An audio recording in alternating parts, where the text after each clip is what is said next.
ప్రస్తుతం లైవ్లో. అరవింద్ గారు, సో ఎన్ని సంవత్సరాల కల్లా 40-50 సంవత్సరాల నుంచి ఉందా ఈ డిమాండ్?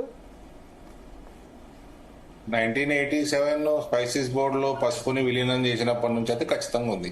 ఓకే, 8 సంవత్సరాల నుంచి అయితే ఉంది. ఓకే, అంతకుముందు కూడా ఉన్నట్టుంది. స్పైసెస్ బోర్డులో విలీనం చేయటం తెలంగాణ ప్రజలకు ఆంధ్రాలో విలీనం చేసినట్టు ఇష్టం లేనట్టు వీళ్ళకు కూడా ఇష్టం లేకుంటే. అంతకుముందు సపరేట్ బోర్డు ఉండేదా పసుపు కూడా? లేదు. అన్ని స్పైసెస్ లో భాగంగా పసుపును కూడా ఒక బోర్డుగా చేశారు అప్పుడు. ఓకే, 50 పైన స్పైసెస్ కలిపి బోర్డు చేశారు. ఓకే, అది పసుపు రైతులకు ఇష్టం లేదు. అప్పటి నుంచి నెగ్లిజెన్స్ బాగా. Okay, okay. సో ఇప్పుడు అమిత్ షా కార్యక్రమం రేపు ఏమేమి ఉండబోతున్నాయి అమిత్ షా కార్యక్రమంలో? సార్ ఆయన దిగగానే ఫస్ట్ స్ట్రైట్ అవే హెలిప్యాడ్ నుంచి పసుపు బోర్డు కార్యాలయం ఇనాగరేషన్, అక్కడ చిన్న పూజా కార్యక్రమం, అక్కడ నుంచి స్ట్రైట్ గా ఒక ప్రైవేట్ ప్లేస్ లో ఒక గవర్నమెంట్ అఫీషియల్ ప్రోగ్రాము, అక్కడ నుంచి ఆయన డి శ్రీనివాస్ గారి విగ్రహం ఇనాగ్రేట్ చేస్తూ ఆయన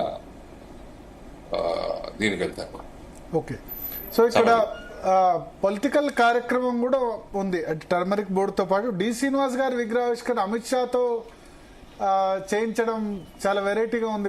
కొంత సోషల్ మీడియాలో కాంగ్రెస్, బహుశా వేరే పార్టీల వాళ్ళు అంటారు ఆయన లైఫ్ లాంగ్ కాంగ్రెస్ లో ఉన్నారు, ఆయనతో ఎందుకు విగ్రహావిష్కరణ చేస్తున్నారని. డి శ్రీనివాస్ గారు బతుకున్నప్పుడు ఆయన్ని అడగాల్సింది. ఆయన అమిత్ షా గారిని ఇంటికి పిలిపిమని చెప్పారు.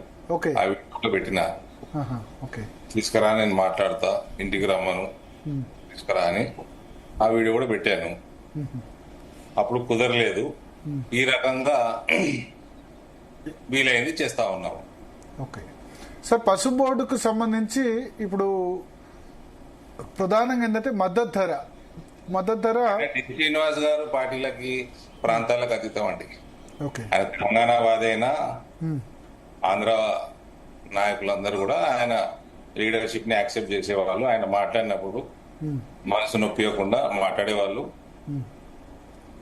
సో ఆయన ప్రాంతాలకి పార్టీలకి అతీతం. ఆయన పెద్ద కాంగ్రెస్ లో లేదు.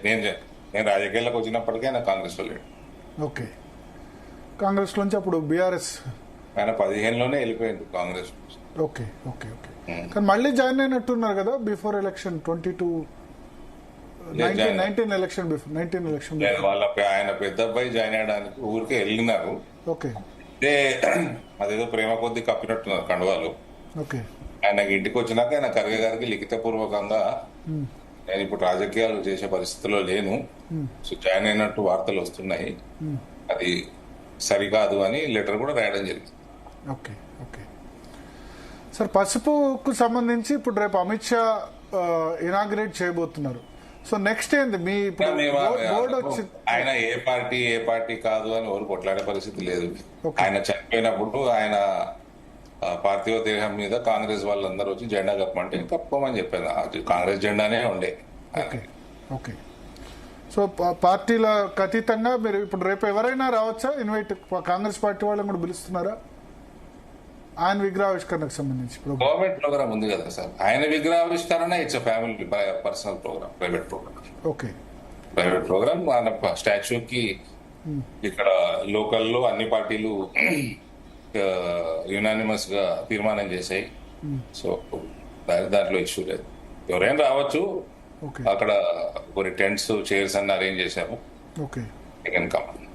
సార్, పసుపు బోర్డుకు సంబంధించి ఇప్పుడు బోర్డు వచ్చేసింది. ఓకే, వాట్ నెక్స్ట్ అంటే మీరు ఇంకా పసుపు రైతులకు ఏం చేయదలుచుకున్నారు? రేటుకు సంబంధించి కానీ, పసుపు రీసెర్చ్ కు సంబంధించి కానీ, పంటలో కొత్త వంగడాలకు పసుపు బోర్డ్స్ యొక్క రెస్పాన్సిబిలిటీ వచ్చేసి streamlining marketing, end to end connectivity, exports పెంచుకోవటం, వాల్యూ యాడెడ్ సర్వీస్ చేసి పెంచుకోవటమా, processing, polishing, processing, packaging units తేవటము, స్టోరేజ్ ఫెసిలిటీస్ పెంచటము, మేజర్ గా ఎండ్ టు ఎండ్ కనెక్టివిటీ చేసుకోవటం.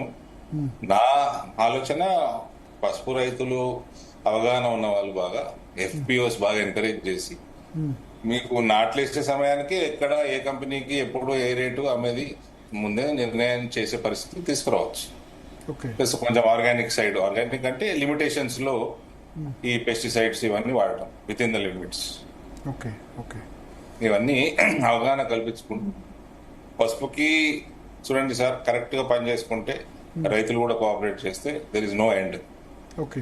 ప్రైజెస్ చాలా పెరిగే అవకాశాలు ఉన్నాయి. సార్ మద్దతు ధర 2021-22